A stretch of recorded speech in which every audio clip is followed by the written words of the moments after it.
The trolley problem is the most iconic moral dilemma in all of philosophy. It has been debated countless times and gets its notoriety from not having a right or wrong answer. But I'm going to prove that there is a definite right and wrong answer using ethical principles and a bit of logic. The trolley problem was created by philosopher Philip Foot in 1967. It's a hypothetical in which a trolley is heading down a track and is going to kill 5 people. However, you're standing next to a lever that you can pull to redirect the tracks. If you don't pull the lever, the trolley kills 5 people, but if you do pull the lever, the trolley will hit another person on a different track. You can't call out to the people to get them to move or sacrifice yourself, and you don't know any of the people on either track. That's at least the standard version. It gets much more complicated when you start modifying the problem by changing something or changing the people. The dilemma leaves you with 2 options: pull the lever and kill 1 person, saving 5 lives, or do nothing and let the trolley hit the 5 people, sparing 1 person's life. I'm going to be making the argument that in almost every circumstance, you should pull the lever. It just seems like common sense to save 5 people instead of 1, but to delve a little deeper into this line of reasoning, I have to explain utilitarianism, which is the main justification for pulling the lever. Utilitarianism is the moral philosophy that actions are justifiable if they create more happiness and well-being than pain and suffering. It doesn't matter what you do to achieve the end result, as long as the good outweighs the bad. Essentially, utilitarianism is a way of judging actions based purely on their outcome. In the context of the trolley problem, though, utilitarianism takes on a slightly different definition, which is that an action that minimizes pain and suffering is justifiable. When we apply this principle to the trolley problem, the obvious choice is to kill 1 person to spare 5, because it minimizes pain and suffering. Now, the justification for not pulling the lever lies in deontology, which is the philosophy that actions should be based on whether they are inherently right or wrong instead of their consequence. This directly opposes utilitarianism, which judges actions based on their consequences instead of if they are inherently right or not. So, in the case of the trolley problem, from the perspective of someone who follows deontologism, it's not right to pull the lever because it is morally wrong to kill someone. However, there is a flaw in this philosophy that lies in the lack of accountability for killing the 5 people. To understand this flaw, we have to understand why some people are so reluctant to pull the lever.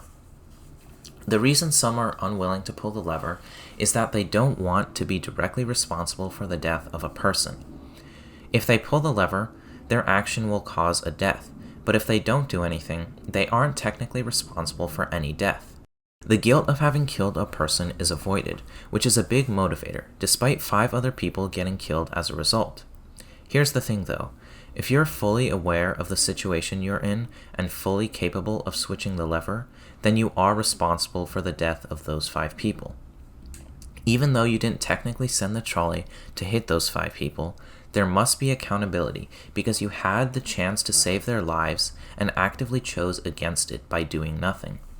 In the trolley problem, inaction is action. There are no loopholes around this.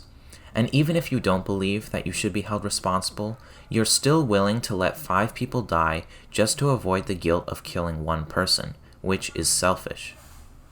Think of it this way. 5 people are drowning and you can push a button to save them. By doing nothing, you're basically killing them. And yes, I understand that this hypothetical is different because in the trolley problem, if you hit that button, it would also kill another person, but either way, your hands are getting dirty. So it's your moral obligation to minimize the pain and suffering by killing only 1 person. And this is the fundamental flaw of deontology. When you use deontologism to make your choice, you're only considering if that act on its own is right, regardless of the circumstances and consequences of the action. Deontology fails to see the bigger picture that 5 times as many people will die if the lever isn't pulled, and the philosophy fails to take accountability for the indirect consequences of that action. This is what makes deontology bad for ethical decision-making and fundamentally flawed. Now that it's been established that deontology is not valid when referring to the trolley problem, and that it's always right to pull the lever, Let's delve a little deeper into the utilitarianistic ideology by tweaking the scenario a little bit and applying the philosophy to some different examples. Let's say that Hitler is one of the 5 people on the track. Now, nobody will pull the lever because utilitarianists see killing Hitler as the best course of action for self-explanatory reasons, and Hitler, being one of the 5 on the track, makes the decision much easier for someone who follows deontologism, who now feels completely justified in not pulling the lever. This may seem straightforward, but something interesting can be observed in the decision-making of the deontologist. The decision to not pull the lever becomes significantly easier for a deontologist. But why is this?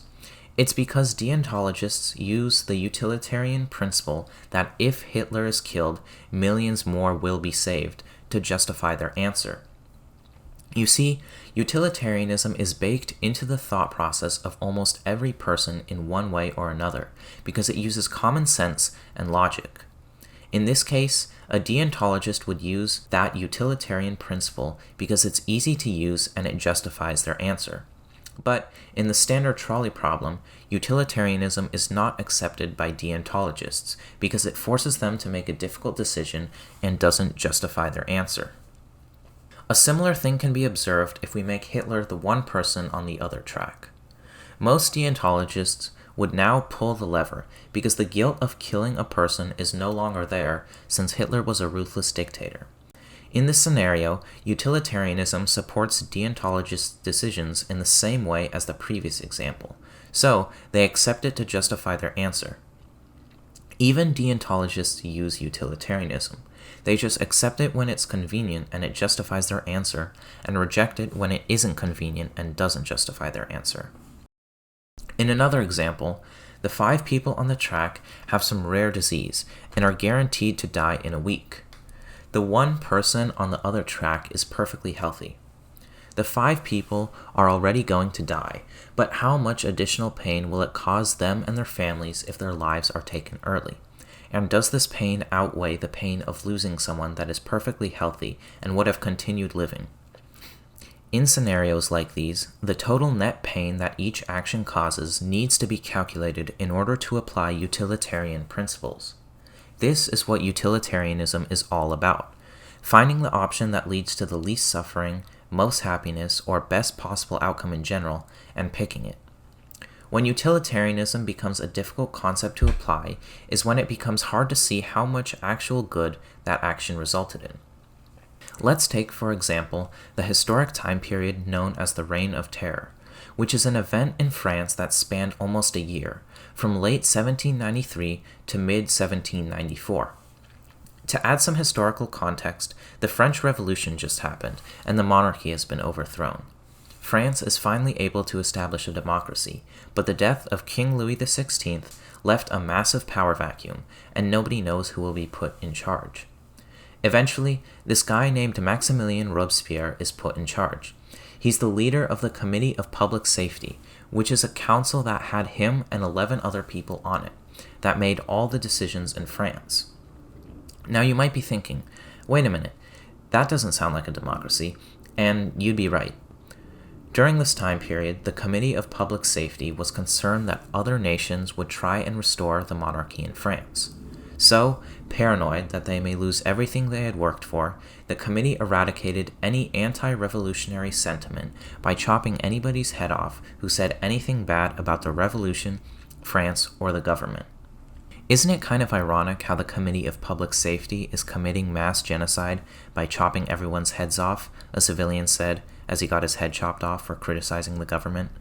Paranoia spread through France, and the Committee of Public Safety ended up killing over 40,000 people before it was finally put to an end by chopping Robespierre's head off. So, if you could go back in time and kill Robespierre, would you? Without him, many people's lives could have been spared, but it's also possible that because France was so unstable at the time, that their deaths were inevitable.